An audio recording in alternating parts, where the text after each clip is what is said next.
I put up that warning sign for one simple reason. Too many strangers had been wandering onto my ranch, driving down my private road, and treating my lakefront like it belonged to everyone. The sign wasn't meant to intimidate anyone.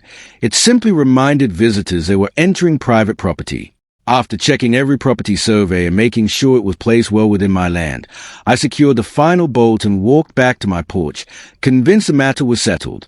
Looking across the peaceful lake that morning, I had no idea one ordinary sign was about to spark the biggest conflict my ranch had ever seen. Around midday, a luxury SUV rolled slowly through the entrance and stopped beside the sign. A sharply dressed woman stepped out, studied it for only a moment, and immediately marched toward my cabin with complete confidence.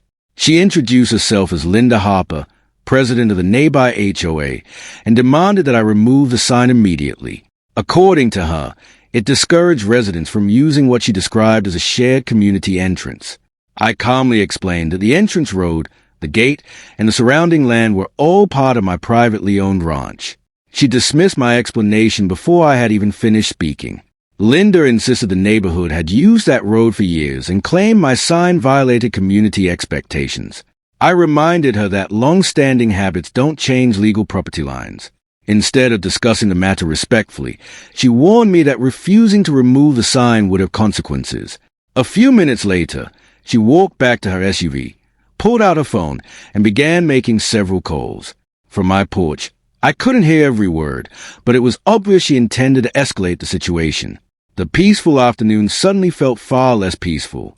About 20 minutes later, 2 sheriff's deputies arrived at the ranch. Unlike the heated conversation that had unfolded moments earlier, they remained calm and professional. They listened carefully as Linda explained the concerns before walking over to hear my side of the story. I showed them the warning sign, explained why it had been installed, and invited them to examine every document I had. Rather than rushing to conclusions, they asked thoughtful questions and carefully reviewed everything in front of them. Inside my cabin, I retrieved a folder containing official surveys, county property records, and historical photograph of the ranch. The deputies compared every document with digital county maps and then walked the entrance road themselves. Old survey markers still said exactly where they had been placed years ago, matching every measurement on the official records. Each step confirmed that the warning sign stood entirely within my property boundaries. As the evidence continued to support my position, Linda's confidence slowly began to fade. Still wanting complete certainty, one deputy contacted the county records office to verify the surveys directly. While we waited, nobody spoke very much. The lake remained perfectly still as everyone watched for the final confirmation. When the deputy ended the call, he explained that the county records matched my documents exactly. According to the official property boundaries, the sign was lawfully placed on private land. He also explained that property owners are generally permitted to install lawful warning signs on their own property, provided they comply with local regulations. The disagreement had never been about trespassing. It had been a misunderstanding of where the property actually began and ended. As the deputies prepared to leave, they encouraged both sides to communicate before assuming the worst in the future. The ranch became quiet again, but the story wasn't quite finished. The following morning, I found a letter from the HOA requesting another meeting to discuss the entrance road. Instead of reacting with frustration, I gathered every survey, deed, and county record once again. If we were going to solve this permanently, facts would have to lead the conversation. At the HOA meeting, the atmosphere felt completely different. Rather than arguing, the board members carefully reviewed every document I placed on the table.